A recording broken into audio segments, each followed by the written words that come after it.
Here, Adela, Maria, and Rocío are going to explain the key economic indicators.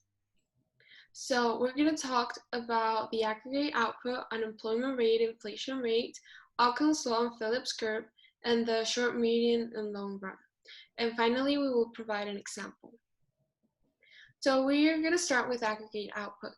So in order to calculate aggregate output in the national income accounts, we use the gross domestic product, which is also called GDP. So GDP is the sum of the products and services produced in a given time in a country. And this can be defined using the expenditure, production, and income approaches. The expenditure approach is the value of final goods and services produced. The production or output approach is the sum of the value added to the economy in a given period of time, while the income approach is the sum of incomes, which would be the wages and the profits that a business makes in a period of time in the economy. So at the end of this presentation in the forum, we will leave an example to see how the different forms of GDP or different ways we define GDP can be calculated. So moving on, we here see that we have nominal and real GDP. So nominal GDP is GDP calculated with the current price, while nominal GDP it's calculating, well, real GDP, sorry, it's calculating nominal GDP taking into account the inflation rate. So we use a fixed price, such as, for example, in the US, which they usually use the $2009 value to calculate all the year's GDPs in order to take out inflation. Finally, we have GDP per capita, which calculates or gives us the standard of living per person. So it's GDP or real GDP divided by the number of people living in a country. Moving on to unemployment rate, we have the unemployment rate is the people unemployed, which is those people who do not have a job but are looking for one, divided by the labor force, which is the sum of the people employed and unemployed. However, this is not really accurate, or assessing unemployment is not really easy because of the discouraged workers, which is the part of the people living in a country which do not have a job and are not looking for one. And this affects how we assess our economy, how we assess unemployment, because of one of the effects of unemployment, which is that it indicates how the economy underuses or overuses its resources. So if we're not taking into account part of the people living in our country, we're not exactly assessing well how underused our resources are. Moreover, another effect is associated with financial and psychological suffering, because unemployment leads to more suffering to the people who are unemployed. So the inflation rate. Another key economic indicator is the inflation rate. Inflation refers to a rise in the general level of prices. Therefore, an inflation rate is the rate at which price levels increases. On the other hand, deflation is a decrease in the price level, or some might even call it negative inflation rate. So the GDP deflator is the ratio of nominal GDP to real GDP in a year, which was previously explained. And the formula that we use to calculate this deflator is nominal GDP over real GDP. So on the other hand, the consumer price index gives the cost in dollars or euro, or the currency being used for a specific list of goods and services over time. In order to understand the difference between GDP deflator and the CPI, we must remember that the GDP is based on the price of goods produced, while the CPI uses the price of goods consumed. So now, in this graph, we can see how the CPI and the GDP deflator usually move similarly. Most of the time, the difference between these two is only 1% or less than 1%.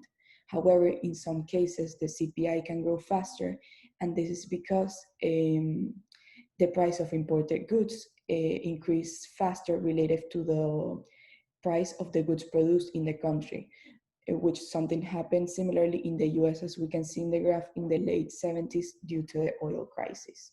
Okay, so now we're going to be seeing the two main relations among the three dimensions of aggregate economic activity. Next slide, please. So firstly, we have Okun's law, which states that the higher the output growth, the lower the unemployment rate usually. And how is this demonstrated? Well, the graph has a negative strong correlation, as we can see. Negative because of the downward slope, and strong because all of the points are closely grouped near the line of best fit. In the US, as we can see in this graph, to have constant unemployment, not zero, because here we're reflecting the change in unemployment, we would need a growth rate of around 3%. Although this varies slightly from country to country. So why this percentage of growth rate? There are two main reasons. The firstly we account for is population growth, which means that we need more jobs to maintain a constant unemployment rate and avoid it skyrocketing. And the second is increasing productivity and output per worker over time, which means there's a tendency for output growth to be greater than the employment growth. Thus, to decrease unemployment by 1%, the output must grow by 4% to catch up, so to speak. The more the unemployment rate falls, the more the economy is working on its full capacity and the faster output is produced. Next slide, please. The second relation is the Phillips curve. Originally, it stated that a low unemployment rate results in high inflation rates. Like Okun's law, it is also explained by the negative correlation between the variables, as seen by the downward sloping line. However, the points here are much more scattered. The correlation isn't as strong, which means that unemployment and inflation do not have such a strong correlation as employment and output growth as we saw in Okun's law. So in sum, and this is why I put a warning sign near Phillips curve, this is only true on average. There are events through which this actually has been proved wrong, notably the oil stagnation, the 1970s crisis with the stagflation, in which there was a simultaneous increase of both inflation and unemployment. And we can see it in the following slide with the upward sloping curve instead of the downward sloping curve. If we go back to the previous slide, we can see that this is the reason why the Phillips curve is now seen as a relation between the change in the rate of inflation and the unemployment rate. It is a much broader category. And so finally, what is the ideal unemployment? There is intense debate. Some economists argue that we should really try to keep it to a minimum, around 4 to 5%. But then there's others which say that this could potentially lead to rise in inflation and all of its economic consequences. Yeah, so we can move forward now to the short, medium, and long run. Macroeconomists have over time mostly reached a consensus that the factors that influence output are different depending on the time period. In the short run, output is determined mostly by movements in demand, such as consumer confidence, for instance. During the crisis, during the COVID-19 crisis, we have seen this a lot, these different trends in consumer confidence when we were in lockdown or when we were allowed to go out. In the medium run, it is mostly the level of technology, the capital stock, and the labor force that determines output.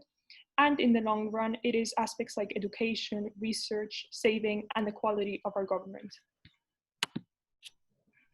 So now to talk about an example. So we decided to put all of these indicators together and talk about how the COVID-19 crisis has affected our world. So it has affected many industries because countries were put in a standby position for many months. So what happened with this is that production decreased in many industries. Some small companies were forced to close because they could not accommodate their cost, and many companies, in order to cut cost, to cover their overall cost, they decided to fire employees, for example. So this affected the GDP and the unemployment. So in the graph at the top, we can see the real GDP growth per annual percentage change.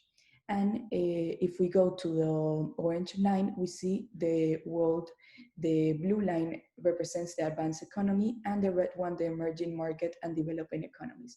So we can see that there was a significant decrease in 2020, which we could say that there was a correlation between this COVID-19 crisis and how the real GDP growth has decreased in 2020. So in the graph at the bottom, we see the unemployment rate.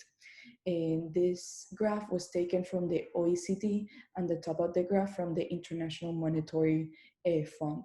If we go to the unemployment rate graph and we see the orange line, we can see the OECD countries. I mean the purple line.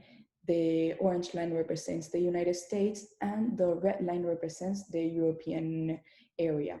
If we see there was a significant growth in the unemployment rate, and this can also be tied to the fact that due to the COVID-19 crisis, many companies were not hiring new people, for example, or they were trying to cut costs, as I said before, through firing employees.